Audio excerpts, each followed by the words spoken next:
South India సర్వాధికారి YouTube channel నుంచి నా యొక్క సలహా. ఎందుకంటే దక్షిణ భారతీయుని కాబట్టి మనకు తెలంగాణ, కర్ణాటక, ఆంధ్ర, తమిళనాడు, కేరళ ఇవన్నీ కూడా దక్షిణ భారతదేశం.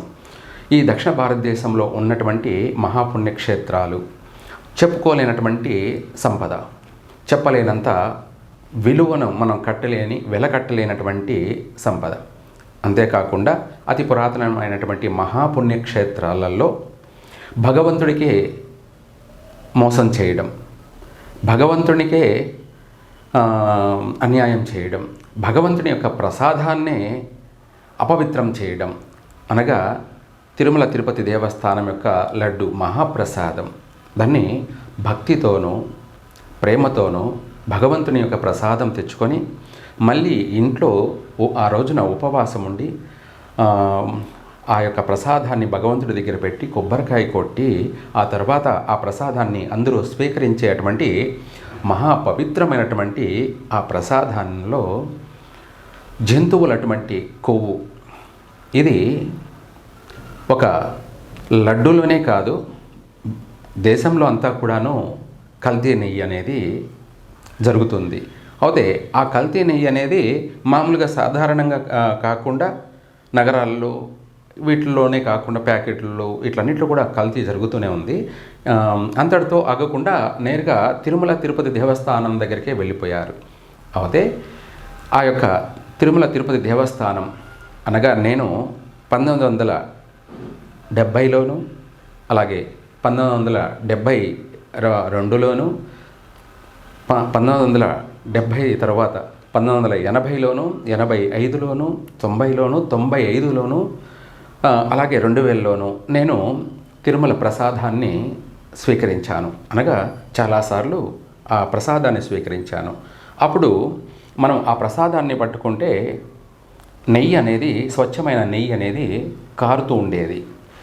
అనగా ఎంత సువాసన వచ్చేదంటే అంత అద్భుతమైనటువంటి పరిమళించేటువంటి సువాసన వచ్చేది. అటువంటి ప్రసాదము ఇప్పుడు లడ్డూను చూస్తే ఆ సువాసన లేదు, అందులో నాణ్యత లేదు. అంతేకాకుండా ఆ లడ్డు సైజు కూడా తగ్గింది. ఇంతేకాకుండా ఆ యొక్క చేసే లడ్డు నెయ్యితో చేసేటువంటిది, ఆ నెయ్యిలో మనకు గొడ్డు మాంసం అంటే కొవ్వును కలిపారు అన్నది ఇప్పుడు జరుగుతున్నటువంటి ప్రధాన చర్చ. ఇవి వాస్తవమే, నెయ్యిలో కల్తీ జరుగుతుంది.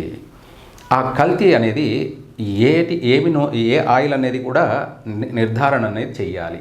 అది ఒకరు ఫిష్ అంటే చేప ఆయిల్ నూనె అని కొందరు అంటున్నారు, కొందరు పంది కొవ్వు అని కొందరు అంటున్నారు, కొందరు బీప్ అంటే ఎద్దులు, బర్రెలు వీటి నుంచి వచ్చేటువంటి కొవ్వు కలిపారని చెప్పి అనడం. అయితే ఏది ఏమైనా కొవ్వే, ఆయిల్ని కలపడం అనేది జరుగుతుంది, వాస్తవమే. ప్రసాదం యొక్క క్వాలిటీ తగ్గిపోయింది.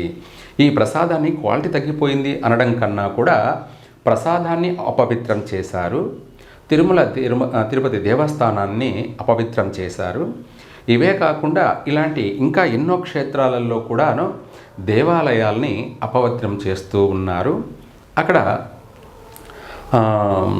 స్వచ్ఛమైనటువంటి ప్రసాదాలలో నెయ్యిలో కొవ్వును కలిపారంటే ఇంకా భగవంతునికి చేసేటువంటి నిత్య పూజా కైంకర్యాలలో ఇంకెన్ని లోపాలు ఉన్నాయో ఇవి చెప్పుకోలేనటివి.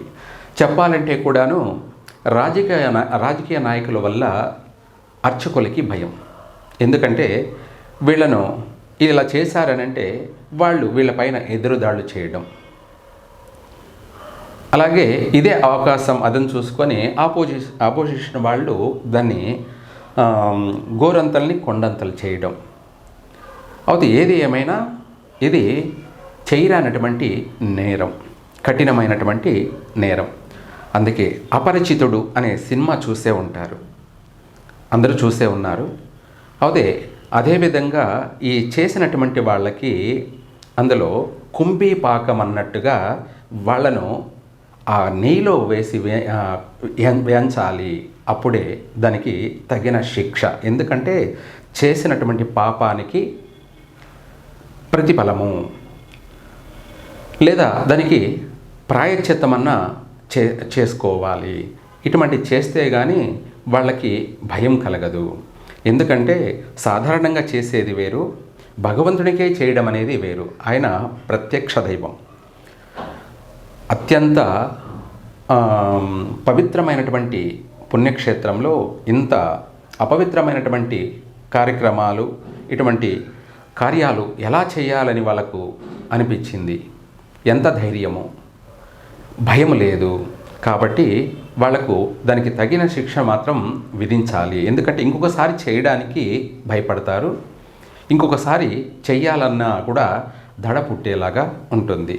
ఇదే కాకుండా మొత్తం మీద దేవాలయాలన్నీ కూడాను దేవాదాయ శాఖ కానీ, దేవాలయ పరిరక్షణ కానీ, వీటికి సంబంధించి ఎక్కడైతే దేవాలయాలు ఉన్నాయో అక్కడ ఉన్నటువంటి ప్రధాన అర్చకులకే ఈ యొక్క దేవాదాయ బాధ్యతలను అప్పగించాలి.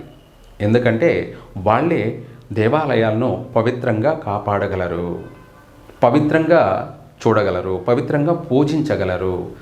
దీనికి ఒక కమిటీ అంటూ, ఆ కమిటీ కూడాను అర్చకులుగా మాత్రమే ఇవ్వాలి. ఎందుకంటే ఇక్కడ కమిటీ సభ్యులు అనేది ఇంకొక విషయం. కమిటీ సభ్యులు అనేది ఏంటంటే వాళ్ళల్లో వాళ్ళే ఒకరినొకరు కొట్లాడుకొని దేవాలయానికి చేయవలసినటువంటి కైంకర్యాలన్నీ కూడాను ఆటంకాలు జరుగుతున్నాయి, దేవాలయ అభివృద్ధికి ఆటంకాలు జరుగుతున్నాయి. ఆ బాధ్యతలన్నీ కూడా అర్చకునికి ఇచ్చామంటే తను భయంతోనూ భక్తితోనూ దేవాలయాల్ని సంరక్షించగలడు. ఇది ప్రధానంగా చేయవలసినటువంటి విషయం. ఇదే కాకుండా ఇంకా కూడా అనేక విధాలు కూడా ఆ దేవాలయాలన్నీ కూడా అభివృద్ధి చెందడానికి మంచి అవకాశం ఉంటుంది. వచ్చే భక్తుల యొక్క దర్శనార్థం ఏ లోపం లేకుండా భక్తులు భక్తి శ్రద్ధలతోనూ ప్రేమతోనూ భగవంతుణ్ణి దర్శించుకొని ఆ యొక్క భగవంతుని అనుగ్రహానికి వాళ్ళు పాత్రులు కాగలరు. ఇది ప్రతి ఒక్కరూ చేయవలసినటువంటి కర్తవ్యం. సర్వే జన సుఖినో భవంతు.